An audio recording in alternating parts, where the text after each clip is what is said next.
वक्फ amendment bill को फिर से पार्लियामेंट में लेके आ रहे हैं, पूरा तरीके से रूल के मुताबिक प्रोसीड्योर को मेंटेन करते हुए संवैधानिक प्रक्रिया है। जिसको जिस पार्टी का भी मत रखना है पार्लियामेंट में रखिए। हम 2 घंटे 3 घंटे 4 5 6 7 8 घंटे देर रात तक अगर चर्चा करना है, हम चर्चा करने के लिए तैयार हैं। हम क्या क्या चेंजेस ला रहे हैं और क्या क्या पुराने को रख रहे हैं, इसका बारीकी से चर्चा होना चाहिए और एक एक पॉइंट का हम जवाब देंगे। हाथों में काला पट्टी बांध करके आने का आह्वान करना और सड़कों पे उतरने के लिए उकसाना, ये हमारा देश के लिए ठीक नहीं है। वक्फ कानून इतने सालों से चल रहा है और इसको गैर संवैधानिक बताना, अनकॉन्स्टिट्यूशनल, अनलॉफुल बताना, इससे बड़ा झूठ क्या हो सकता है। ये देश संविधान से चलता है, कानून से चलता है, किसी का जमीन कैसे छीन सकता है। ये कौन लोग हैं जो झूठ बात बोल करके आम लोगों को गुमराह करने का जो प्रयास कर रहे हैं, वो कौन लोग हैं।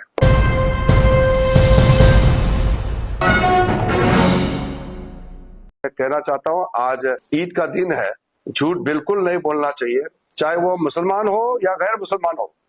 हाँ, सच बात है, ईद का दिन में दिल से बात निकलना चाहिए, झूठ बात बिल्कुल नहीं बोलना चाहिए। और ईद का दिन भी अगर झूठ बोलेगा तो वो तो इसका मतलब वो नकली आदमी है। 2-3 दिनों से मैं देख रहा हूं कि रमजान के समय और आज ईद के समय में भी हाथों में काला पट्टी बांध करके आने का आह्वान करना और सड़कों पे उतरने के लिए उकसाना, ये हमारा देश के लिए ठीक नहीं है।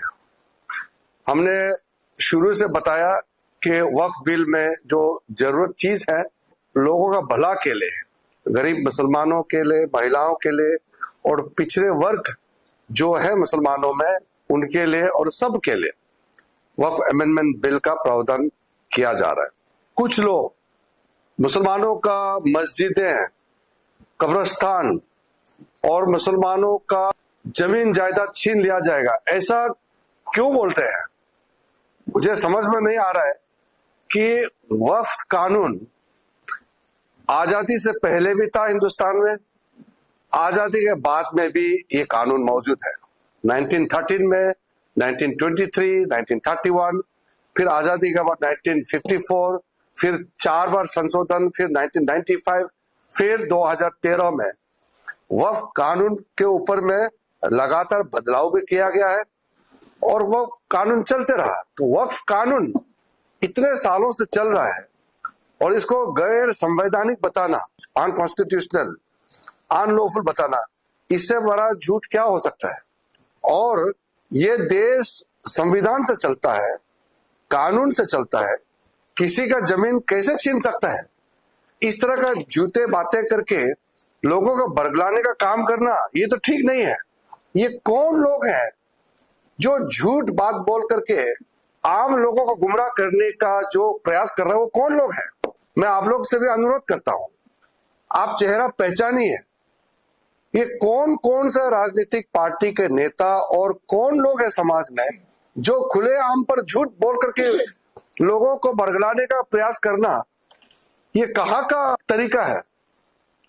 हमारा हिंदुस्तान जैसे आजादी कहाँ मिलेगा। जो चाहे बोल सकते हैं, संसद का अंदर में जो मेंबर है वो बोल सकते हैं, संसद के बाहर आम लोगों का भी बोलने का पूरा आजादी है। तो अपने ही देश में अपने देश का बदनाम करना, ये कितना गलत बात है। इसलिए जब वो वक्फ अमेंडमेंट बिल लाएंगे, भरपूर चर्चा होना चाहिए। इसलिए तो जेपीसी बना करके इस बिल को रेफर किया गया है। आज तक हिंदुस्तान के इतिहास में इतना व्यापक चर्चा किसी बिल के ऊपर में नहीं हुआ है। आज तक का इतिहास में जितना ज्वाइंट पार्लियामेंट्री कमेटी बनी है, किसी भी सब्जेक्ट पर इतना बारीकी से व्यापक चर्चा नहीं हुई। 97 लाख से भी ज्यादा मेमोरेंडम्स, रिक्वेस्ट, सजेशंस रिसीव किया है। तो इससे ज्यादा वाइडर कंसल्टेशन और क्या हो सकता है। और तब जाकर के वक्फ अमेंडमेंट बिल को फिर से पार्लियामेंट में लेके आ रहे हैं, पूरा तरीके से रूल के मुताबिक प्रोसीड्योर को मेंटेन करते हुए। संवैधानिक प्रक्रिया है, हम पूरा मेंटेन कर रहे हैं। तो जिसको जिस पार्टी का भी मत रखना है पार्लियामेंट में रखिए। हम 2 घंटे 3 घंटे 4 5 6 7 8 घंटे देर रात तक अगर चर्चा करना है हम चर्चा करने के लिए तैयार हैं।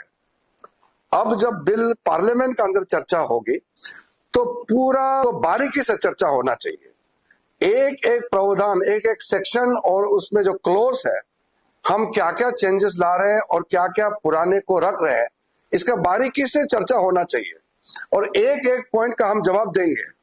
पूरा झूठ बात फैला करके कई कई जगह में लाउड स्पीकर लगा के पूरा ब्रॉडकास्ट कर रहे हैं कि मुसलमानों का जमीन छीनने जा रहा है, मस्जिद छीनने जा रहा है, कब्रिस्तान छीनने जा रहा है। ऐसे क्यों झूठ बोलते हैं? वो जो बोलने वाला लोगों का चेहरा भी पहचानी है, क्योंकि सीएए जब लाया था तब भी यही झूठे बातें इन्होंने किया था कि सीएए लाएंगे तो मुसलमानों का अधिकार छिन जाएंगे, नागरिकता छिन जाएंगे, मुसलमानों को देश से बाहर कर देंगे, ऐसा बोला है। अब सीएए कानून लग गया, साल भर हो गया, किसी एक मुसलमान का कोई अधिकार छीन लिया गया है? किसी का नागरिकता छीना है क्या? इतना ब्लैक एंड व्हाइट झूठ बोलने का कोई मतलब नहीं है। इसलिए मैं फिर से हाथ जोड़ करके सबको कहता हूं कि आप अगर बिल का विरोध करना है तो तर्क रख करके आप विरोध कीजिए। कौन सा प्रावधान को आप विरोध करते हैं बताइए, और ये भी बताइए कि गैर संवैधानिक कैसे है वो भी बताइए। ऐसे झूठ बात फैलाने से तो होगा नहीं।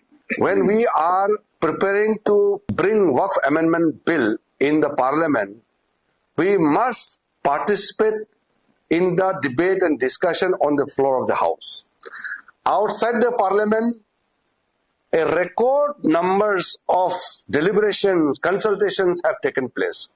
JPC has gone on record to have the widest ever consultation process and highest ever representations being received in the history of democratic India.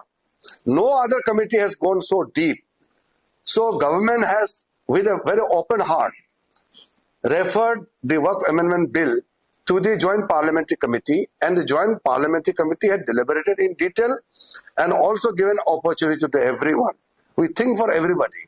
As a Minority Affairs Minister, I am very proud to say that minorities are safest in India and minorities enjoy the best rights of freedom in India. I've never seen any other country having this much of space, freedom for even the smallest of the communities. We belong to minority community, but we are proud Indian. We don't feel neglected. No minority community has been given any kind of treatment which would make them feel unsafe in this country. So this false propaganda must stop.